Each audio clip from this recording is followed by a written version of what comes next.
Do not be fooled by this warm fireplace.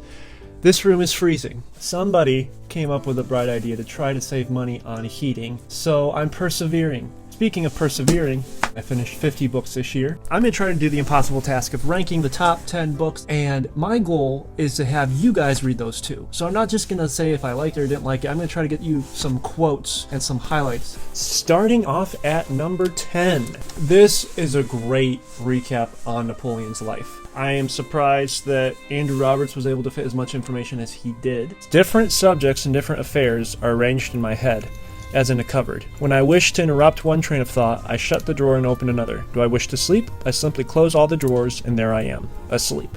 So Roberts really gets into Napoleon's personality, talking about his thought process. Napoleon taught ordinary people that they could make history, and convinced his followers that they were taking part in an adventure. A pageant, an experiment, an epic whose splendor would draw the attention for centuries to come. Andrew Roberts is really able to paint the full picture of Napoleon, so we really see what a character he was.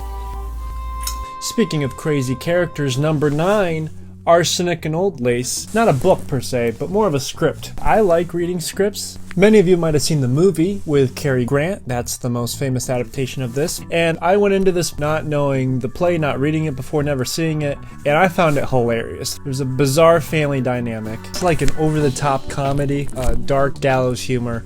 And the takeaway quote, "Insanity runs in my family. It practically gallops." I thought it was fun. That brings us to number 8. Now this book is a collection of memoirs by Edward Thorpe. He was one of the first people to ever try to play blackjack and beat the dealer. Back in the 50s and 60s when they said that that was impossible. He talks about using mathematics to get to that point. I wondered how my research into the mathematical theory of a game might change my life. In the abstract, life is a mixture of chance and choice. Chance can be thought of as the cards you are dealt in life. Choice is how you play them. Not only did he play blackjack, later he went to Wall Street. The book is a collection of both beating the dealer and beating the market. The writing style is written pretty matter-of-factly. You can see the mathematical aspects of his brain working. Simple probability and statistics should be taught in grades kindergarten through 12, and that analyzing games of chance, such as coin matching, dice, and roulette, is one way we can learn enough to think through such issues. It's so interesting to me how he was able to see that in the 60s, and how much of our world is based on probability and statistics, especially now in the sports betting age and Excel. It's all around us. I think the funniest and most favorite part of the book for me was also when he discussed the innocence of card counting, how it's like a gray area where it's not illegal, but at the same time you can get kicked out by the business owner.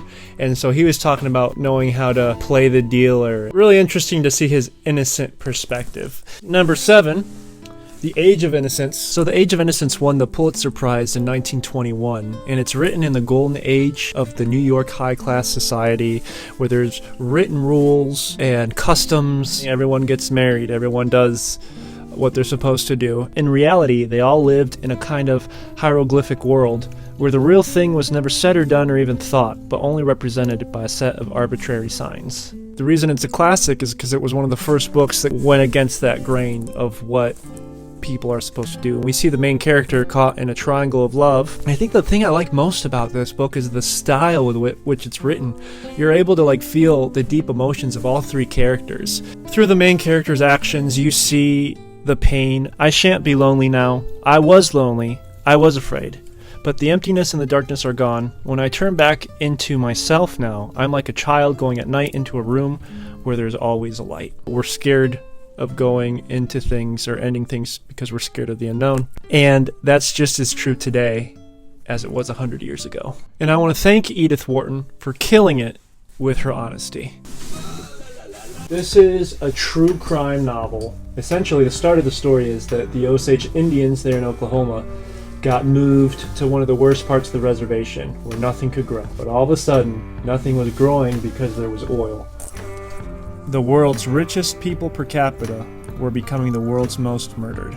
So for half the book, you're reading about how these murders are happening. The FBI gets involved. One after the other, the strangers slipped into Osage County. The former sheriff showed up in the guise of an elderly, quiet cattleman from Texas.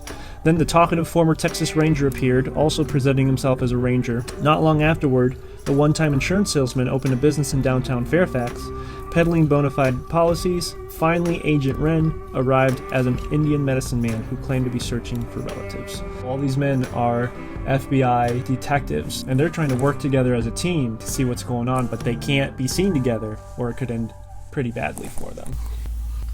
Let's stay on the same subject. Being the Civil War buff that I am, it's the basis for the movie Gettysburg.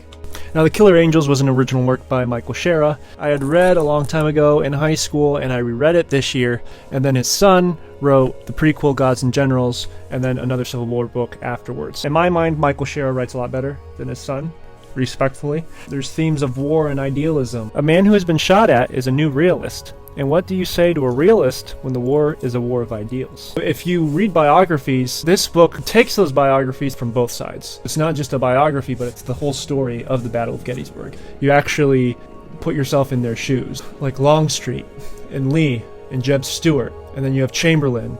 To be a good soldier, you must love the army. But to be a good officer, you must be willing to order the death of the thing you love. That is a very hard thing to do. No other profession requires it. That is one reason why there are so very few good officers, although there are many good men. It's gruesome, horrific, honorable. To me, this book is right up there with The Red Badge of Courage as far as Civil War books. After rereading it, I feel very strongly about that. The Killer Angels, a story where men fight a strategic battle against each other for what they hold most dear. Speaking of strategy, Chess Story is the shortest of all the books that I read. It's only a little over 100 pages. People and events don't disappoint us. Our models of reality do. It is my model of reality that determines my happiness or disappointments. It's a comical story. You have two characters dealing with their own model of reality. One who's pretty dumb, grew up on a farm. He's a dunce. He's pretty slow. He's slow at everything in life, can't get anything except for chess. You have this other character who got to be big at chess by playing against himself when he was in isolation in World War II. I'm giving away the story. I'm going to just let you finish there. I said there was going to be no spoilers, and I'm going to hold to that. So I've painted the picture, I've set the tone, but what does personalize this story is when you hear the history of the author and his story. He himself, Stefan Zweig, was captured by the Nazis and spent time as a prisoner. So a lot of these things might be coming from a deep personal level. I guess I'm in the chess mood this year. This book was written first, obviously, before the show came out. The more you know about chess, I'm guessing the more you'll like it. That being said, you do not have to know a lot about chess to still enjoy the book. There's a very strong female character who's going through addiction. She's fighting her own demons, coming from humble beginnings. And the writing style reflects her train of thought. So whenever the words start getting clunky, it's her struggling with coping with things. And then whenever she thinks very elegantly and beautifully, she plays better. It's cool how the author did that. It's an entire world of just 64 squares. I feel safe in it. I can control it. I can dominate it. And it's predictable. So if I get hurt, I only have myself to blame. Favorite quote from this book is, "Chess isn't always competitive. Chess can also be beautiful. The Queen's Gambit to get you into the reading habit." We're going to go with a personal development book. This is the only personal development book on this list, but this was great. I've seen it on all these self-help lists, and normally I'm pretty leery about self-help books, but I really enjoyed this one. Success is the product of daily habits, not once-in-a-lifetime transformations. There's such a practical element to this book. Another line that really stayed with me, you don't have to be the victim of your environment. You can also be the architect of it. Many times you want to just continue down the path that you set, but life does get in the way, so you can be an architect and mold your way through life as it comes at you. Atomic. That leads us to number 1.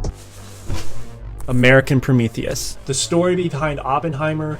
Obviously, people are talking about Oppenheimer because of the movie. This is the best book that I have read this year. The research, the journalism. There's 100+ pages of sources.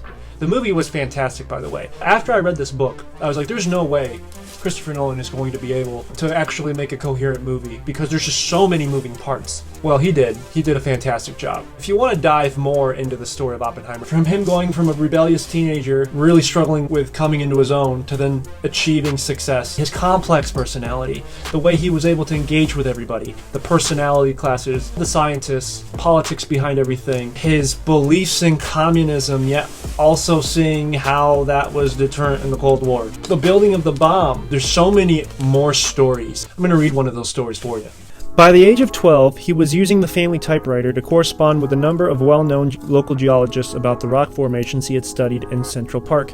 Not aware of his youth, one of these correspondents nominated Robert for membership in the New York Mineralogical Club, and soon thereafter a letter arrived inviting him to deliver a lecture before the club. Dreading the thought of having to talk to an audience of adults, Robert begged his father to explain that they had invited a 12-year-old. Greatly amused, his father Julius encouraged his son to accept this honor. On the designated evening, Robert showed up at the club with his parents, who proudly introduced their son as J. Robert Oppenheimer.